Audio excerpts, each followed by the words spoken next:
My dear students and my dear friends, आज हम लोग डिस्कस करने वाले हैं स्ट्रक्चर ऑफ एन ओवम के बारे में। ये वीडियो बहुत ही इंटरेस्टिंग होने वाला है। अगर आप लोग मेरे साथ पूरा वीडियो देखेंगे या ये पूरा वीडियो में आप लोग रहेंगे तो आप लोगों को ये ओवम का प्रॉपर स्ट्रक्चर जो है ये पता चलेगा। और ये वीडियो को आप लोग लाइक कीजिए, और अगर इसका रिलेटेड कोई भी क्वेश्चन है तो आप लोग कमेंट बॉक्स में ज़रूर इसको आप लोग कमेंट लिख के भेजिए, और हम ट्राई करेंगे कि वो आंसर जो क्वेश्चन का आंसर है वो भेजने के लिए। और आप लोग ये जो मेरा चैनल है इसको आप लोग शेयर कीजिए, सब्सक्राइब कीजिए, तो और हम नया नया वीडियो बनाने के लिए आप लोग से इनकरेज मिलेगा हमको। ठीक, हाँ, तो हम लोग आते हैं अभी structure of an ovum. Ovum क्या है? जैसे हम लोग जानते हैं कि जो स्पर्म होता है वो होता है मेल गैमेट, तो ओवम जो है ये फीमेल गैमेट है। जो हम लोग का फीमेल है इसमें हर महीना एक गर्ल के गैमेट बनता है, तो इसको हम लोग कहते हैं ओवम। तो ये जो ओवम है ये क्या होता है? हैप्लॉइड होता है। हैप्लॉइड मतलब हम लोग जो पिछला वीडियो में देखे थे, हैप्लॉइड जो होता है, जो डिप्लॉइड होता है वो 2n होता है, तो हैप्लॉइड मतलब होता है n। जो सेक्स जो गैमेट होता है मीन्स मेल और फीमेल गैमेट होता है, ये हैप्लॉइड होता है। तो ये क्या है? हैप्लॉइड है, स्फेरिकल है। स्फेरिकल मतलब गोलाई, round in structure, non motile. ये मोटाइल नहीं है। जैसे हम लोग जानते हैं कि स्पर्म जो है, स्पर्म आपका मूवमेंट कर सकता है लेकिन ये मूवमेंट नहीं कर सकता है। जैसे स्पर्म जो ऐसा होता है जो मूवमेंट कर सकता है लेकिन ये मूवमेंट नहीं कर सकता है, इसलिए इसको कहते हैं नॉन मोटाइल। ये नॉन मोटाइल गैमेट है। अब अगर हम लोग देखेंगे तो लार्ज साइज का अगर हम लोग देखेंगे तो ये बर्ड में रहता है या लेजर्ड में रहता है। तो लेजर्ड और बर्ड में हम लोग देखते हैं कि जो है मेनली लार्ज साइज होता है रेप्टाइल्स में, और ये आपका होता है बर्ड में। जैसे हम लोग जानते हैं सबसे बड़ा जो गैमेट है, ये गैमेट है आपका ऑस्ट्रिच का, ये सबसे बड़ा गैमेट है। और मैमेलियंस में ये कितना होता है? 100 माइक्रोन्स का स्ट्रक्चर होता है। अगर इसका आप साइटोप्लाज्म देखें तो ये अगर हम लोग साइटोप्लाज्म अगर देखेंगे तो इसका दो पार्ट है, इनर पार्ट और आउटर पार्ट। तो ये जो आउटर पार्ट है ये स्मॉलर होता है एंड ट्रांसपेरेंट होता है। स्मॉलर मतलब होता है ये, अब ये चौड़ा कम होगा, ये इसका जो चौड़ाई है ये कम होगा, मतलब ये छोटा सा होगा, ये स्मॉलर होगा। और ट्रांसपेरेंट है। ट्रांसपेरेंट मतलब ये इसके थ्रू लाइट पास कर सकता है, मतलब ट्रांसपेरेंट, ये विजिबल है, मतलब इसका थ्रू लाइट पास कर सकता है। और इसको कहता है एक्सोप्लाज्म। हम लोग जानते हैं कि जो साइटोप्लाज्म है इसका दो पार्ट है, इनर को हम लोग कहते हैं एंडोप्लाज्म और आउटर को कहते हैं एक्सोप्लाज्म। तो ये जो अगर हम लोग देखेंगे ये जो है ये एक्सोप्लाज्म से, और इसको एक कॉर्टेक्स भी कहा जाता है। मतलब ये जो साइटोप्लाज्म है ये बाहर तरफ का जो है इसको कहते हैं एक्सोप्लाज्म और सेल कॉर्टेक्स। अब ये अंदर वाला अगर हम लोग देखेंगे तो ये जैसे बाहर वाला अगर ये पूरा में ये थोड़ा सा है, तो बाकी पूरा जो पार्ट है वो क्या है? वो इनर पार्ट है, तो ये लार्ज है और ओपक है। ओपक मतलब होता है लाइट इसके थ्रू पास नहीं होगा।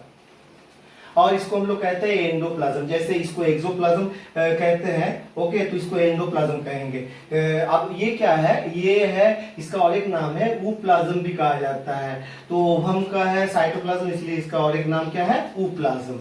अब अगर हम लोग देखेंगे न्यूक्लियस, तो ये न्यूक्लियस है, लार्ज होगा, बड़ा होगा, ये वाला न्यूक्लियस है।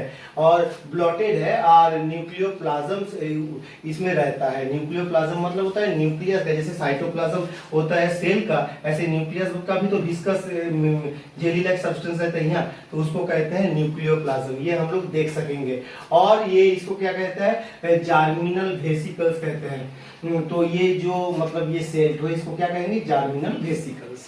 अब ये अगर ओवम है, ये ओवम सराउंडेड क्या होता है? इसमें एनवेलप रहता है। एनवेलप जो उसका कवरिंग हम लोग कह सकते हैं। तो इसका हम लोग देखते हैं, एक गो एनवेलप है, उसके बाद दो गो एनवेलप है, उसके बाद तीन गो एनवेलप है। कितना एनवेलप है?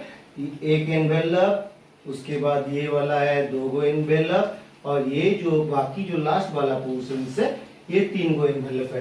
तो इसका अगर एनवेलप देखेंगे तो तीन गो एनवेलप रहता है। जैसे विटेलाइंस मेम्ब्रेन्स, ये फर्स्ट वाला इन्वेलप है। जोना पेल्यूसिडा है, ये सेकंड वाला इन्वेलप है। और कोरोना रेडियाटा जो है ये थर्ड वाला इन्वेलप है।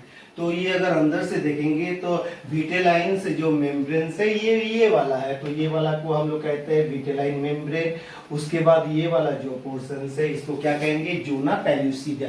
और उसके बाद जो ये वाला पोर्शन है इसको क्या कहेंगे, कोरोना रेडियाटा। अब एक एक करके हम लोग पढ़ेंगे। ये जो विटेलाइन मेम्ब्रेन है ये क्या है, ये इनर थिन ट्रांसपेरेंट होता है। इनर मतलब अंदर तरफ। अगर हम लोग ये सेल को देखेंगे तो ये अंदर तरफ है, ये अंदर तरफ है।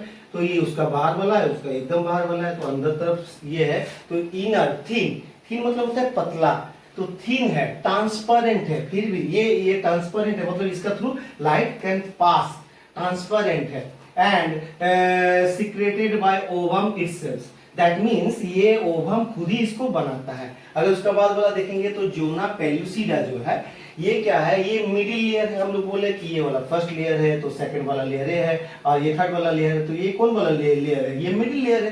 तो ये मिडिल थिक वाला ये इसका है, ये थिक लेयर है। और ये क्या है, ये इसका और एक है transparent and partially secreted by, ये पार्शियली किससे सिक्रेट होता है, फॉलिक्यूलर और फॉलिक्यूलर सेल से होता है और oocyte से होता है। ये दोनों से पार्शियली सिक्रेट्स होता है। अब इसमें एक वो चीज रहता है जो ग्लाइकोप्रोटीन हम लोग कहते हैं। ग्लाइकोप्रोटीन एक किस्म का कॉन्जुगेट प्रोटीन है। कॉन्जुगेट प्रोटीन क्या है, जैसे हम भात खाए, अब भात के साथ सब्जी मिला दिए तो ये भात या सब्जी दोनों एक साथ जो है वो कॉन्जुगेट हो गया। तो ऐसे प्रोटीन है, तो अगर प्रोटीन है, ये प्रोटीन, इसके साथ अगर हम लोग शुगर कंटेंट्स देखेंगे तो उसको एक साथ जो कहेंगे उसको कहेंगे ग्लाइकोप्रोटीन। तो प्रोटीन विद ग्लूकोज में लिखा जाता है, मतलब शुगर जो है ये इसको कहा जाता है हम लोग क्या, ग्लाइकोप्रोटीन। तो ये इसमें हम लोग देखेंगे ग्लाइकोप्रोटीन से ये बना हुआ है, मतलब ये कॉन्जुगेट प्रोटीन है। हम लोग कॉन्जुगेट प्रोटीन मतलब सिंपल प्रोटीन है, मतलब एक प्रोटीन है उसके साथ और एक प्रोटीन मतलब और एक चीज सब्सटेंस उसमें ऐड होके वो बनाया है। जैसे सिर्फ अगर भात बोलेंगे तो भात नहीं है, भात के साथ सब्जी मतलब मिला हुआ है, ठीक। तो ये है कॉन्जुगेट प्रोटीन और ये है ग्लाइकोप्रोटीन से बना है। उसके बाद क्या है, कोरोना रेडियाटा। तो पहले वाला जो पार्ट है ये सेकंड वाला पार्ट है, ये थर्ड वाला पार्ट है, तो ये लास्ट पार्ट है। तो कोरोना रेडियाटा क्या है, ये आउटर थिकर कोट। अब अगर हम लोग देखेंगे तो इससे और इससे ये थिक है, ये थिक है, मतलब इसका चौड़ाई ज्यादा है, तो ये थिक वाला पोर्शन से तो आउटर थिकर कोट है।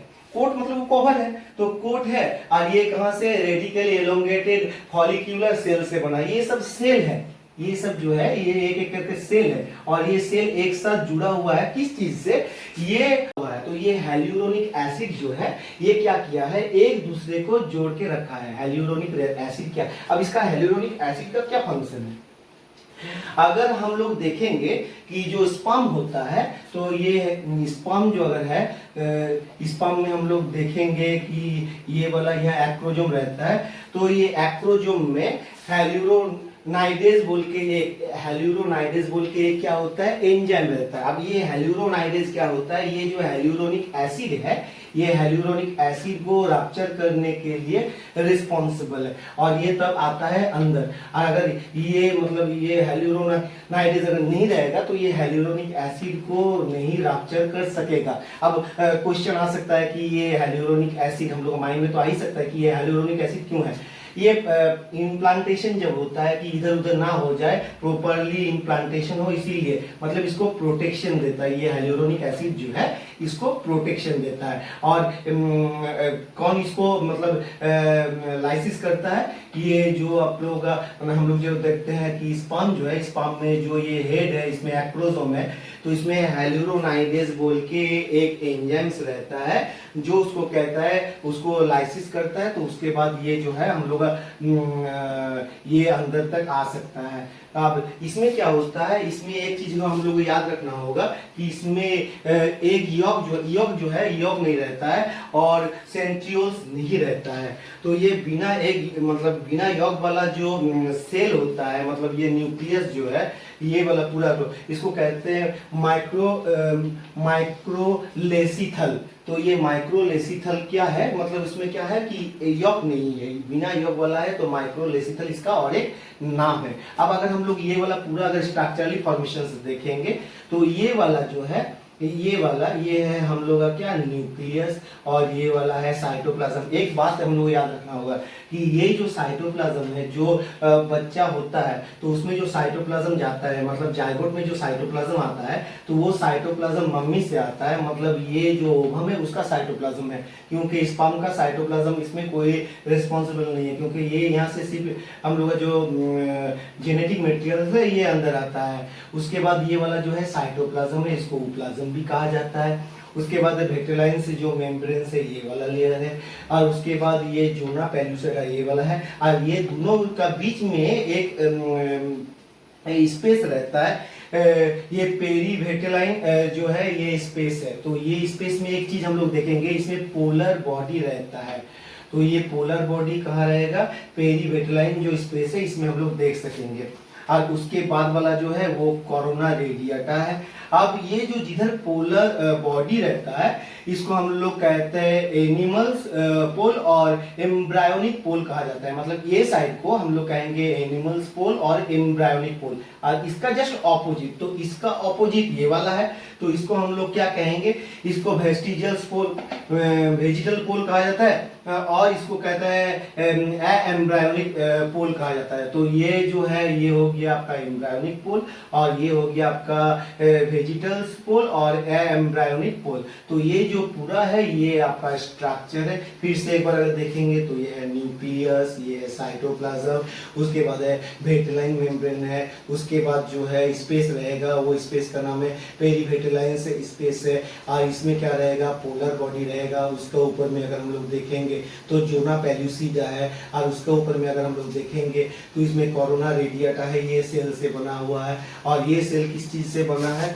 ये हाइलुरोनिक एसिड जो है इससे क्या हुआ है, अटैच किया हुआ है। अब ये जो है इसके अगर हम लोग देखेंगे, और ये जो पूरा स्ट्रक्चर है थिकेस्ट पोर्शन से, तो यहाँ हम लोग देखेंगे कि ये जो स्पेस है इसमें हम लोग पोलर बॉडी देखेंगे, और ये जो है ये एम्ब्रायोनिक और एनिमल्स पोल कहा जाता है, और इधर हम लोग जो देखते हैं वेजिटल्स और एम्ब्रायोनिक पोल कहा जाता है। तो ये है आपका जो ओवम है इसका स्ट्रक्चर है। Okay, thank you very much.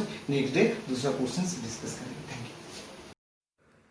For more videos, subscribe, like, share and comments of my YouTube channel.